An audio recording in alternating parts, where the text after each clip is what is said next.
Vincent kicked open the door with his first love by his side and snatched the bouquet from my hands, throwing it to the ground. He pointed at my custom-made wedding dress, the one I had waited a year for, and sneered. I won the bet. She actually thought I was going to marry her. She spent 2 years planning this wedding? That's hilarious. Everyone knew it was just a bet. Everyone but me. I had meticulously prepared for this wedding for 2 years, completely oblivious. A pathetic doormat who thought she could sit at the table, so shameless. He yanked off my veil and proposed to his first love on the spot. A wedding invitation arrived at my doorstep, his scornful handwriting on the envelope. Come be my bridesmaid. That way, you can fulfill your wish of watching me get married. He made another bet with his friends, confidently saying I would show up as his bridesmaid. But then, one of them told him. You didn't hear? Joy is getting married today too.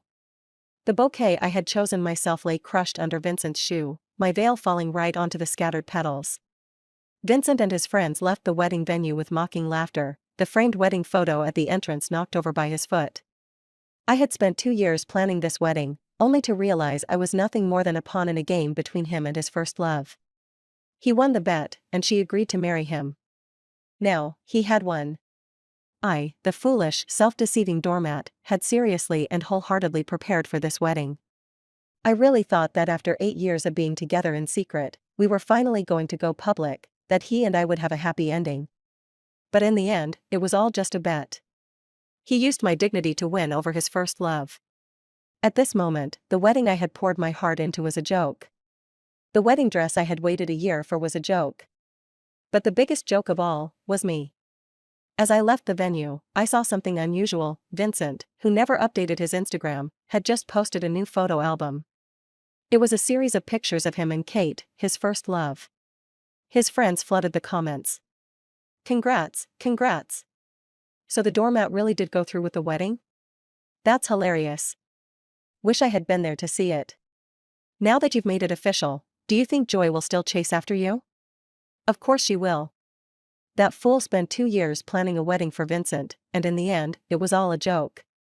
One after another, they mocked me. 8 years together, and in his version of the story, I had been groveling at his feet the entire time. He never once acknowledged me to his friends. Meanwhile, my own Instagram still had our wedding invitations pinned at the top. I deleted them all one by one. Just as I finished, the taxi arrived at the villa where Vincent and I had lived for 8 years. The moment I stepped out of the car, I saw that all my belongings had been thrown out onto the driveway. Even the little dog we had raised together. Through the window, I saw Vincent and Kate entangled in a kiss. Their silhouettes pressed together, shifting slightly behind the fluttering curtains. For a brief moment, Vincent's gaze locked onto mine. He smirked, then scooped Kate into his arms and sat her down on the wooden coffee table. The one I had handmade. With a casual tug, he let the curtains fall, shutting me out. Everything that followed was like a blade slicing through my last shred of self-respect. And just as I finished gathering my things, ready to leave, a message popped up on my phone. Vincent, we're out. Bring me another box. Strawberry flavor. Kate likes it. Vincent, I'll send you the money. A second later, a payment notification appeared, $100. Followed by another text. Vincent, hurry up. Don't waste my time. I gripped my suitcase and knocked on the door. Vincent, wearing nothing but a towel, rushed over to open it. Where is it? His brows furrowed in irritation as he looked at me. Then, as if something suddenly occurred to him, he scoffed. What? Jealous? I let out a cold laugh. Then, with all the strength I had, I slapped him across the face. Before he could react, I threw the last of the old mint-flavored ones straight at him. They don't have strawberry in your size. Just use this. I slammed the door shut before he could say another word. This villa, every inch of it, I had decorated with my own hands. The flowers by the entrance, I had planted them myself. I once thought that after 8 years, he must have loved me, even just a little. But now, I realized, it was all one-sided. I ripped down the house nameplate and tossed it into the trash. Then, without looking back, I got in the car and returned to my own home. As I stood in front of the door, I braced myself for my parents' sarcastic remarks. But when I opened it, the smell of home-cooked food greeted me instead. My dad, wearing an apron, was carrying dishes to the dining table. Seated at the table were my mom's best friend, Leona, and her son, Wilbert. They glanced at me, standing there with my suitcase, looking like a mess. They didn't seem surprised at all. Wilbert got up and took my suitcase inside, while his mother waved me over. "Come eat, Joy." She even made sure I sat right next to Wilbert. "Joy, you've gotten prettier. It's been, what, 2 or 3 years since we last saw you. Do you still remember me?" I nodded. Back when Leona was fighting a brutal divorce battle over assets, my dad was the one who handled her case. She and Wilbert had stayed with us for quite a while. During that time, Wilbert had tutored me for 2 whole years. So the moment I saw him, the words came out instinctively. "Teacher." Wilbert's face darkened. "I'm only a year older than you. Just call me Wilbert." But I had been calling him that for so long, it was a habit now. Leona held my hand and kept asking about my life. I lowered my head and mumbled vague responses. After all, my 8-year secret relationship with Vincent. Even my parents never knew about it. I had planned the whole wedding behind their backs. And now? I didn't even know how to explain my situation. "I'm fine.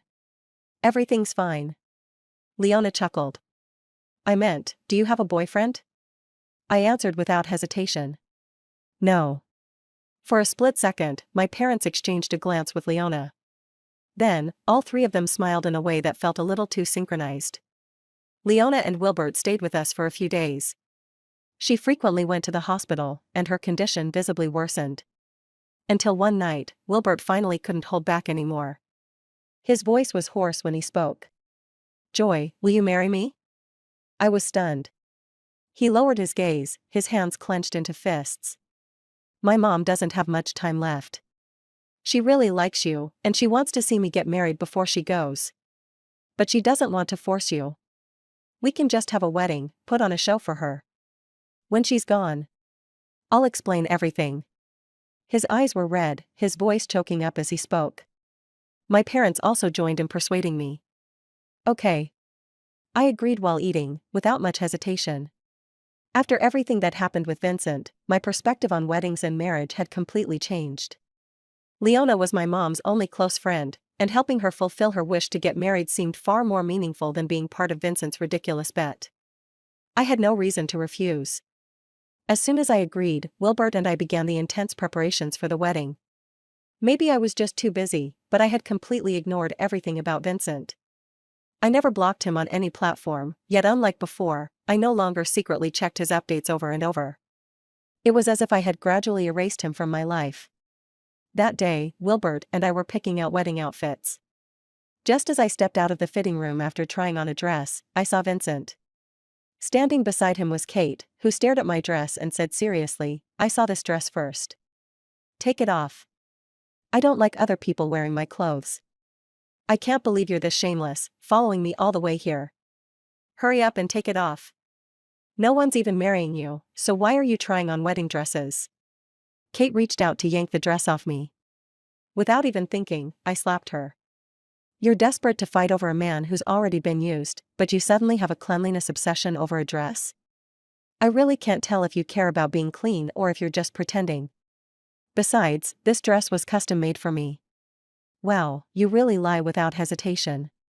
Aren't you embarrassed? And before you fight me for it, maybe take a look at your flat figure first and see if you can even pull it off." I shoved Vincent's hand away. He was furious and grabbed my wrist, demanding that I apologize to Kate.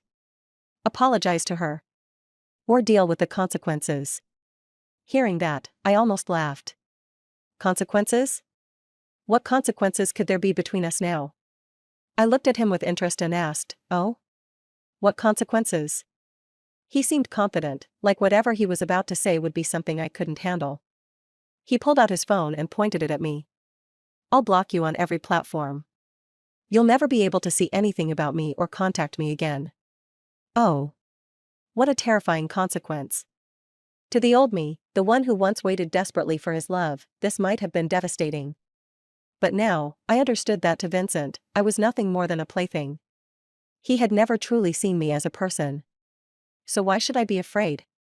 I took out my phone and, right in front of him, blocked him on every platform where we were connected. His expression grew darker and darker.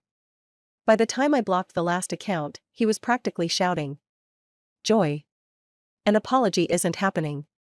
You've seen the consequences. Now move." I shoved him aside and walked out, just as Wilbert arrived. "I got you some dessert," he said, carrying a box of cake, about to walk inside. I grabbed him and pulled him away. "There's bad energy in there. No need to go in." Wilbert didn't ask any questions. He just followed me home. By the time we got back, my parents and Leona had already gone to bed. I sat in the living room, opened the cake Wilbert had bought, and took a bite. After that day, people around me kept bringing up Vincent out of nowhere. They'd tell me he took wedding photos, that he'd already booked a honeymoon destination. "You're not reacting to any of this?" Lisa, a mutual friend of mine and Vincent's, had always been close to me. She made a special trip today just to tell me all of this.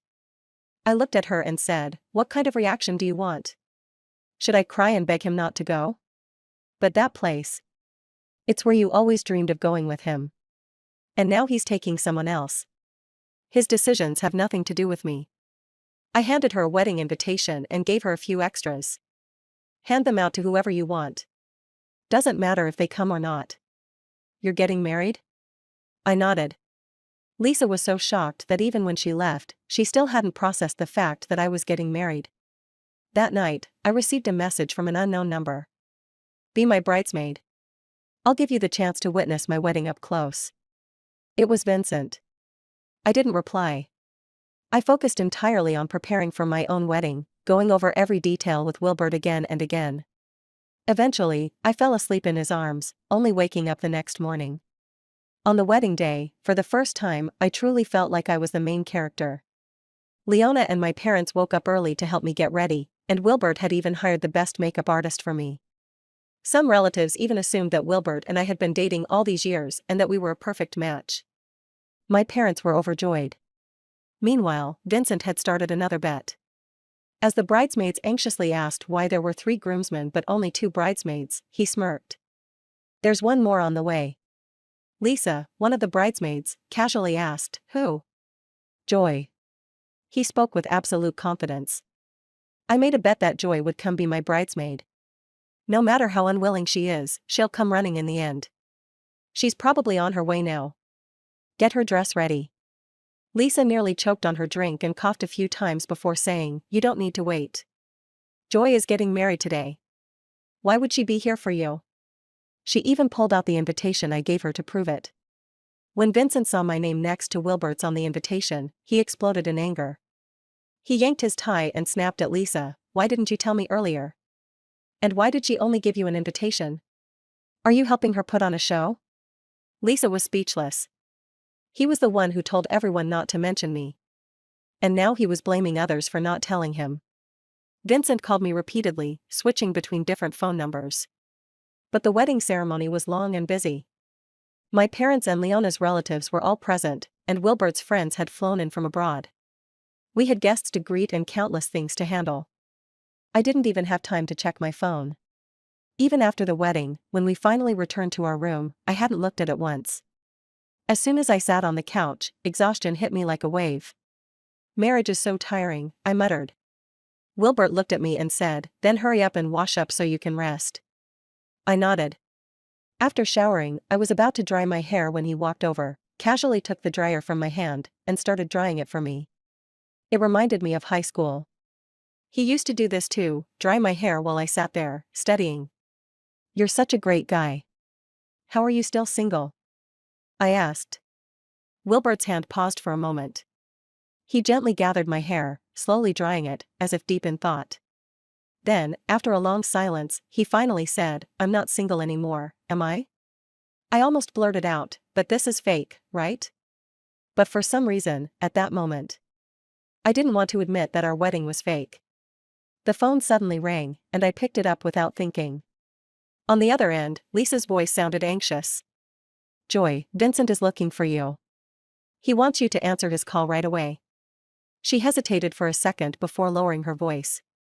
"Listen, he had a scowl on his face the entire wedding.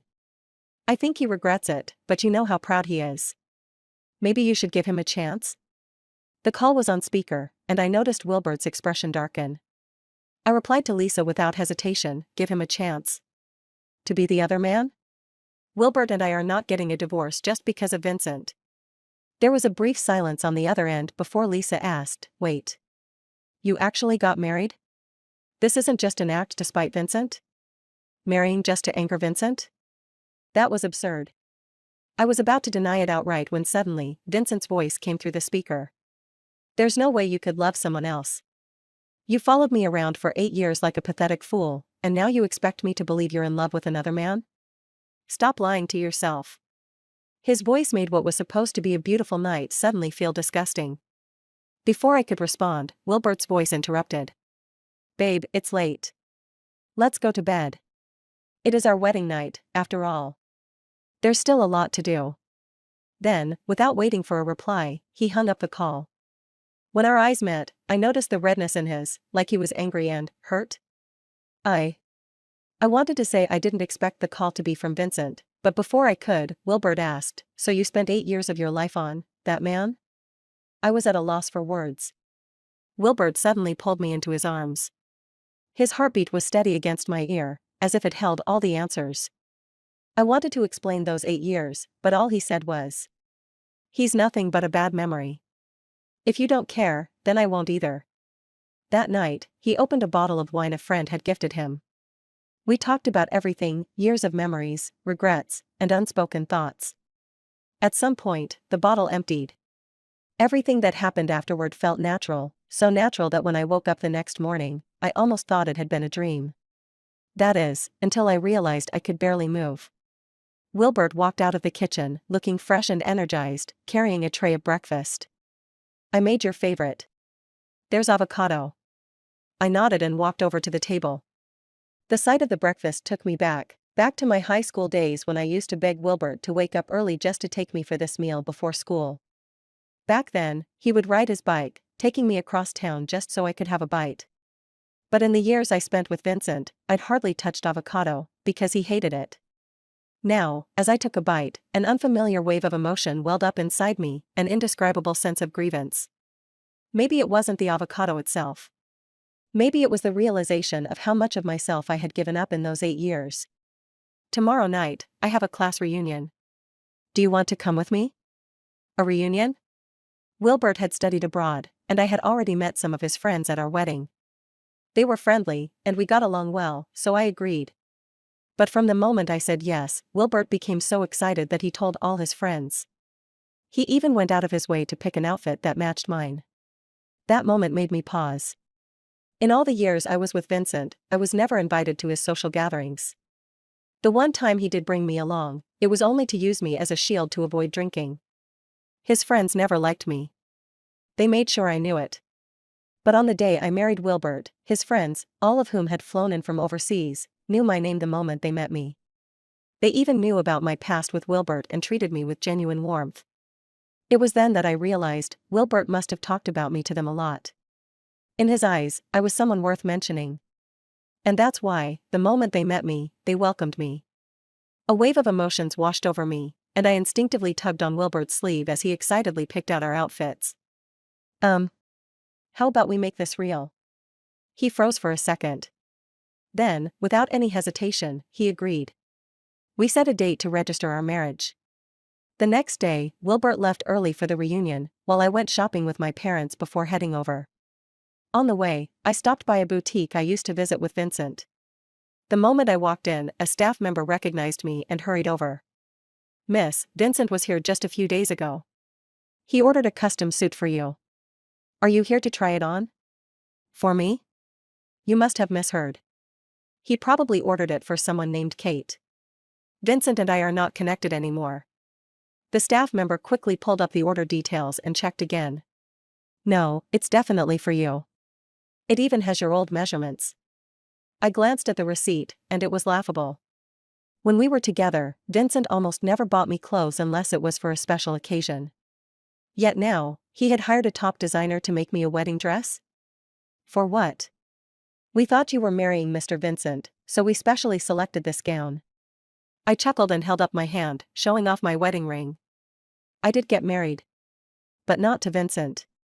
Then, I answered Wilbert's call and took a cab to the reunion.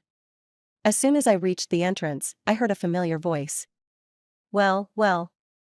Our genius actually got married? He only just got back to the country. Right? And you only invited them? What about us?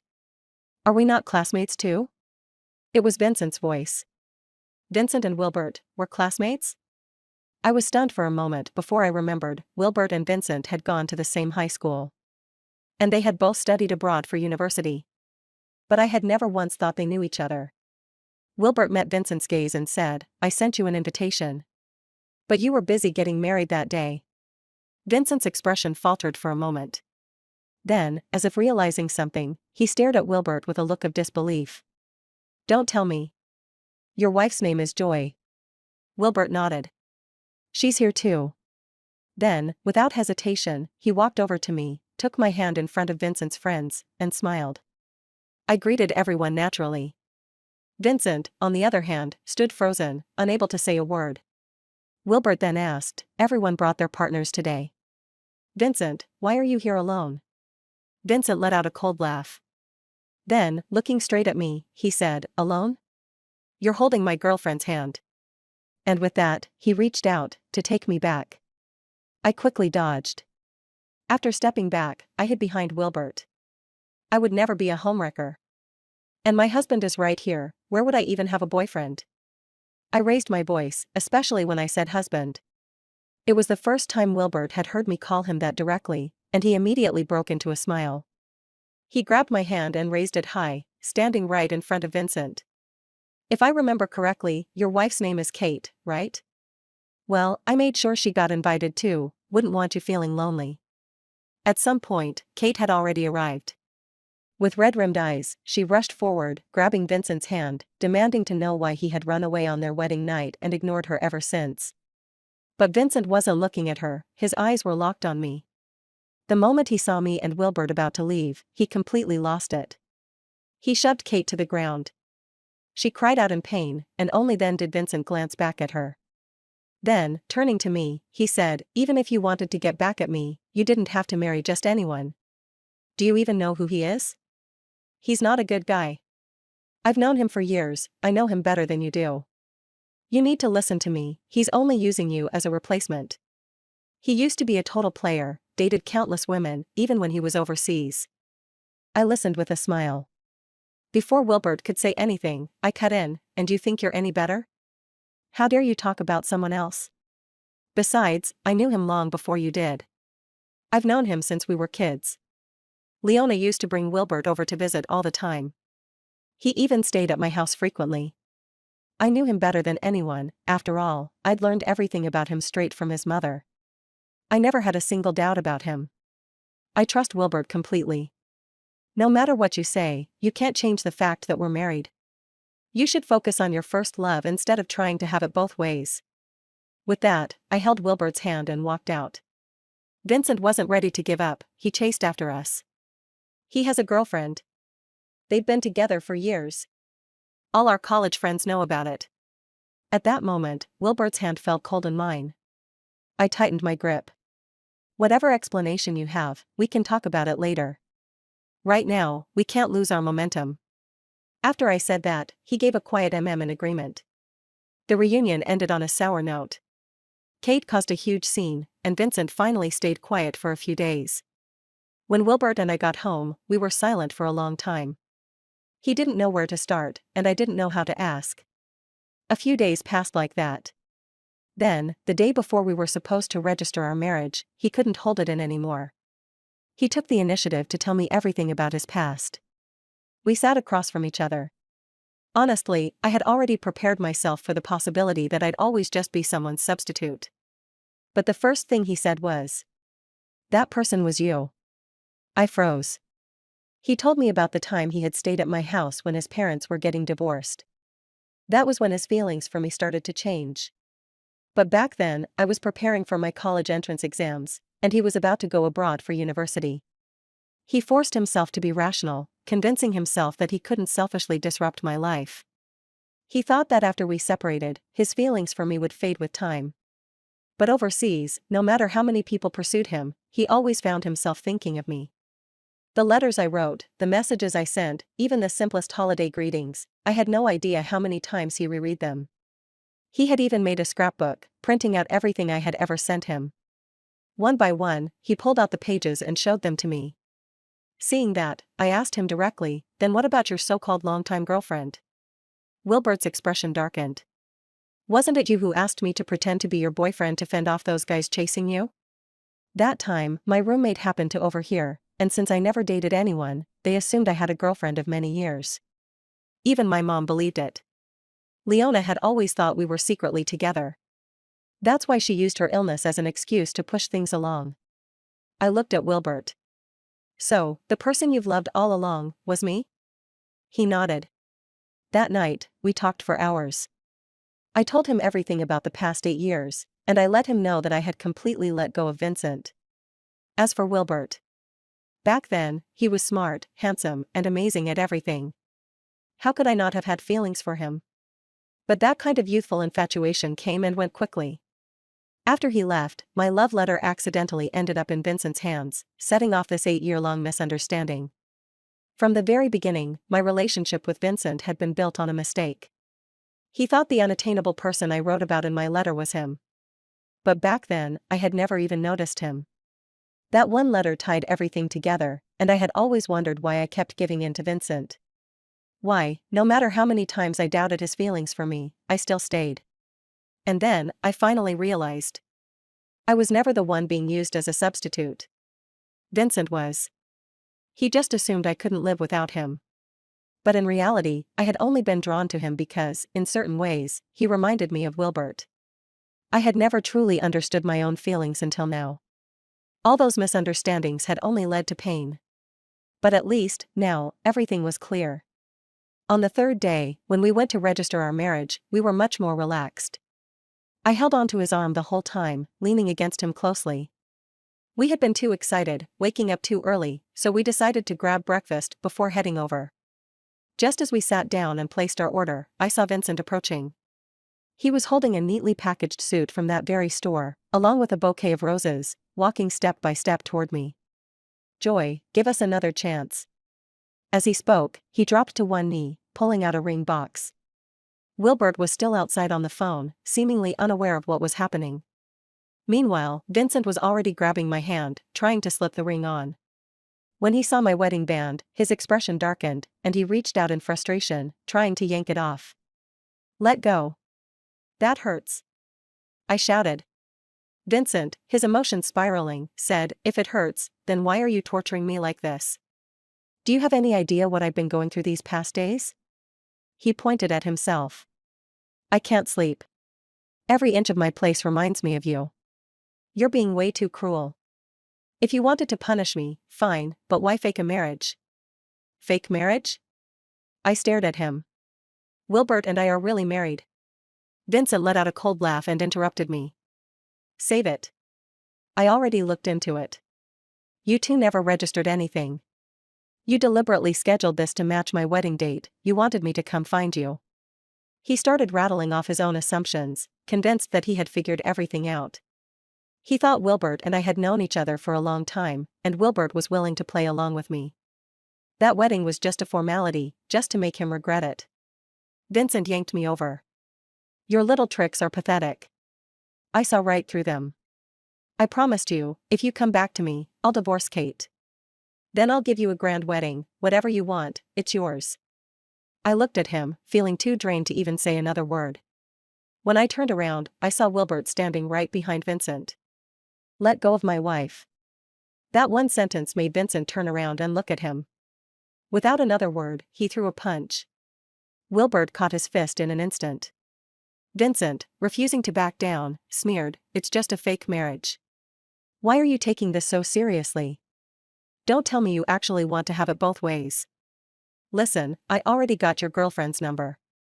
If you keep being stubborn, I'll show you exactly what I mean." "Girlfriend's number?" Wilbert looked at Vincent, completely puzzled. Vincent smirked. "See? That's how men are. Look how nervous he is. Just a single phone call is enough to make him panic. Seeing that I remained indifferent, Vincent said directly, "If you don't believe me, I'll call right now."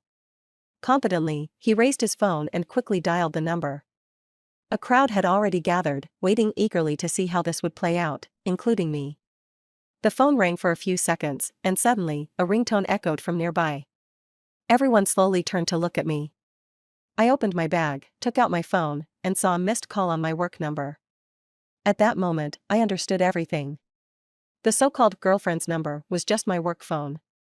Wilbert and I had always used this number to contact each other.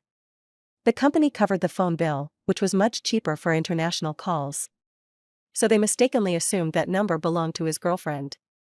After embarrassing himself, Vincent calmed down for a moment and asked seriously, "If you two are really together, why haven't you registered your marriage?" I took Wilbert's hand and looked Vincent in the eye. "That's exactly what we're doing today. If you don't believe it, you're welcome to come witness our happiness." Without another word, Vincent actually got into his car, ready to follow us. I never knew he was this persistent. Wilbert and I exchanged a glance. Since he was going to follow us anyway, why not just? I walked up, knocked on Vincent's car door, and got in the back seat. Wilbert got in, too. We gave Vincent an address and told him to drive. For a moment, he was stunned. Then, filled with anger, he started the car. The whole way there, Wilbert and I discussed where to go for our honeymoon. It had been so long since I'd traveled, and there were so many places I wanted to visit. I kept scrolling through options. Wilbert asked me where I wanted to go the most. Before I could answer, Vincent scoffed. "You don't even know her dream honeymoon destination, and you want to marry her?" Proudly, he said, "It's B City." Wilbert clearly froze for a second. Vincent smirked. "See? He doesn't know anything about you." I lowered my head, feeling a little embarrassed. Back in high school, I used to write my own little romance stories. I once wrote a cringe-worthy one using Wilbert's name and personality as inspiration. The teacher confiscated it and handed it to my mom. And of course, my mom showed it to Leona and Wilbert. In that story, the main characters spent their honeymoon in B City. That's why, deep down, I always wanted to go there. You. Wilbert didn't say anything. Neither did I. Then, I couldn't hold back, I laughed. In the end, Vincent watched as we officially registered our marriage. Only then did he finally realize he had lost me. For real. I wasn't playing games. I wasn't putting on an act. Joy. His voice cracked as he grabbed my shoulders. "Tell me this is all fake." "It's all fake, right? Come back to me. I won't bet on us this time. Let's get married for real, okay? We've been together for so long. How can you just let me go? Didn't we promise? We were supposed to be together forever." I pushed his hands away. I never forgot that promise. I truly meant it at the time. That's why I spent 2 years preparing for our wedding, waiting for our love to blossom. But what I got in return was a bet. A heartless bet where I was nothing more than a wager. I had spent countless nights asking myself why. Why didn't I see through his indifference sooner? And then I understood, because I was too invested. I ignored all the signs. Now, how could I ever go back and relive that pain? It's over, Vincent. You have Kate now, and I'm married. Stop this. It's pointless. I know, you're still upset that I married Kate. Just wait. I'll fix this, I swear I will. No matter what I said, he refused to listen. Like a man possessed, he jumped into his car and sped away. I had no energy left to care about what he was planning. It didn't matter. I wasn't going to repeat my mistakes. Wilbert and I gave a simple explanation to our parents about our plans, then started preparing for our honeymoon. On our way to B City, I got a call from Vincent. He didn't say a word. I could only hear his breathing. But I was about to board my flight. I had no time, no patience to entertain him. I hung up. When I landed, I turned off my phone. All my focus was on Wilbert and our honeymoon. I had always dreamed of coming here with Vincent. I told him so many times. But he never made it happen. Not even once. And now, my first time here was with Wilbert. In my story, Wilbert deeply loved Joy, just like us now. As we sat in the pool, watching the sun set over the horizon, he held me close. "We should always be like this," he murmured. I couldn't promise him anything so easily. But then, he slowly took out a honeymoon gift he had prepared for a long time and put it around my neck. My throat tightened. "This is..." He smiled. "In your novel, At Sunset, Wilbert gave Joy a carefully chosen necklace, a symbol of their love, eternal like the sun and moon." I laughed. That was the kind of thing only a teenage girl could write. But hearing it from him, I knew he truly cherished everything about me. This honeymoon felt like a dream come true. Every moment was proof my fantasies were becoming reality. When I finally left, I was even a little reluctant. When I got off the plane and walked out of the airport, I saw a figure in the distance. It was Vincent. He stood far away and rushed over when he saw me coming out. "I'm divorced," he said loudly. "Are you still willing to choose me?" I looked at him and said, "No, whether you get married or divorced has nothing to do with me." When I got in the car, he was still stunned, and when the car left, he chased for a long time. But I knew he would never catch up with this car. Wilbert was with me, and we soon had a child. Everything became exceptionally good. And Vincent, I heard that he was beaten by Kate's family and became disabled. With the help of his parents, he went to settle abroad. He came to see me once before he left, but that time I happened to be celebrating Wilbert's birthday, and the picture of us hugging each other hurt him. We had no contact after that. There will be no participation of Vincent in my life. End.